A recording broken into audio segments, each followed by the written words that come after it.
Hello, everyone. Dr. McLeany here. And today I'm here to talk to you about how to integrate a paraphrase in MLA.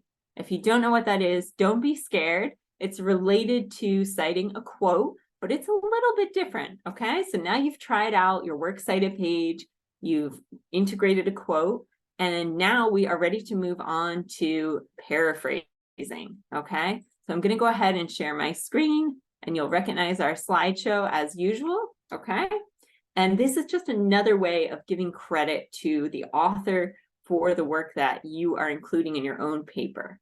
So a paraphrase is different than a quote in that it's when you take someone else's idea and express it in your own words. But because the idea came from someone else, you still need to cite them. A really casual example of this would be if you learned something from this class and then you went to tell your parent about it or a friend about it, and you're talking to them about what you learned, you might drop my name or you might drop the class name, right? In English 1, I learned this. Dr. Michelini said this, right? That's giving credit.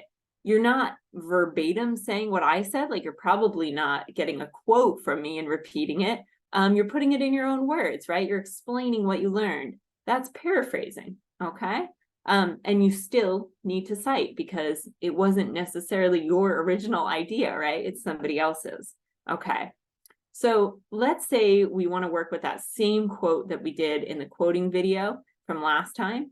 I have it circled again here, that we diminish our own lives, okay? So I know if I want to paraphrase this, I have to put it in my own words, and I still have to give credit, right? So how do we do this? Well, first, I'm going to show you what a bad or ineffective paraphrase would be, because this is sometimes what tends to happen the first time that we try to paraphrase something. We might try it out and write something like this. When Rinaldi writes about diminishing our own lives, it made me think of my experience in high school.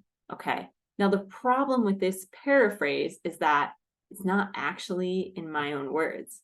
I'm borrowing pretty heavily from Rinaldi here. She writes, we diminish our own lives. I wrote diminishing our own lives. It probably just needs to be a quote. Okay, if you're that close to a paraphrase, make it the quote, slap the quotes around it, right? Use it as a quote. But this week we're trying out paraphrasing, right? So if we really want to try to paraphrase this, then we got to edit it a little bit, right? Now notice I still gave credit to Rinaldi here in my in-text citation, so I'm on the right track, right? Okay, but it is not good paraphrasing because it is too close to Rinaldi's words. So what is good paraphrasing? What does that look like? It might look something like this.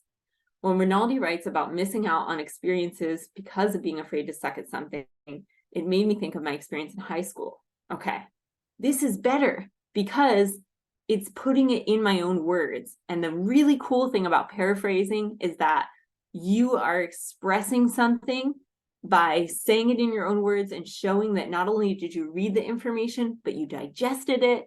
You are now regurgitating it for somebody else to read about it and relating it to something that you know, an experience in your own life in this case, right? So paraphrasing is sometimes a little bit harder than quoting because we really have to understand the material that we're reading. You notice in this paragraph, it doesn't say anything directly about missing out on experiences because of being afraid to suck at something. What happened there is I read the paragraph, I digested the information, and I thought about it, and I thought, I think that's the idea she's getting at here, right? And that's the important thing with a paraphrase. You are getting at the idea. Now, it wasn't my idea. It was still Rinaldi's, okay? So I'm still going to cite her at the end here. But you notice something about these citations. They do not have a page number. When you're paraphrasing, because you're getting at a more general idea and not an exact phrase or an exact quote, you don't need the page number, okay? So all you need is the author's last name to say this general idea came from them, okay? All right, so a couple of tips for paraphrasing. Read for that idea that you want to express, okay? So, think about, all right, what is this idea as a whole, not this particular line or a few words or whatever.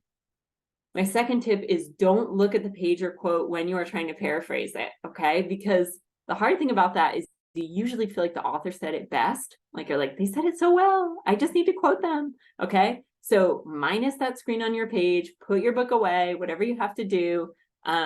don't look at the page or quote when you're trying to paraphrase it. And I promise you that unless you've memorized that quote because you read it so much, it will come out differently. Okay, we all express ideas differently. So you should be, on the right track at least. And then once you have that paraphrase down, revisit the original text to make sure it's not too close to their words, right? You didn't poorly paraphrase, like in my bad example, right? Okay, last but not least, don't forget to cite.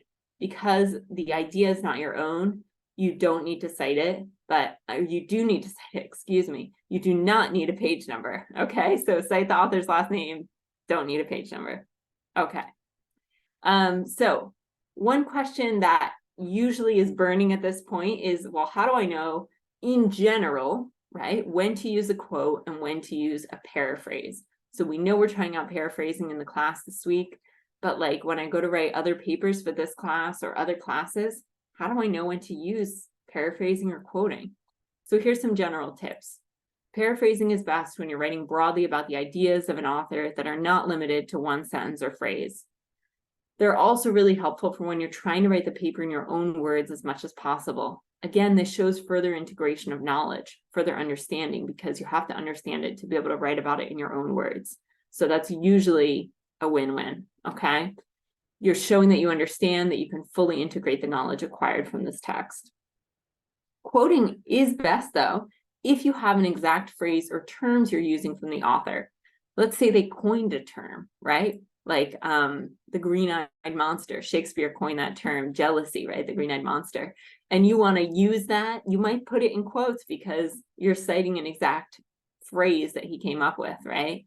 Or if you want to reference something specific about the way an author wrote something, like their turn of phrase, the way they organize something, you might include a quote. Or if you have a particular line that you're talking about, like that's really specific from the book or the journal article or whatever your source is. Okay, so that's some general advice on how to apply this beyond this particular journal response, okay? Last but not least, don't forget to cite. Whatever you're doing, you need to cite it, okay? Quoting, paraphrasing, in text, and works cited page. All right, so this week, you're gonna try it. I'd like you to try paraphrasing a selection from the book, from the chapters we're reading this week, okay, in your journal responses. Don't forget to include your works cited citation. So once again, you're going to keep that works cited at the end because you're citing it in the text as well. All right. So if you have any questions, please don't hesitate to reach out. Otherwise, have an awesome week and I'll see you online.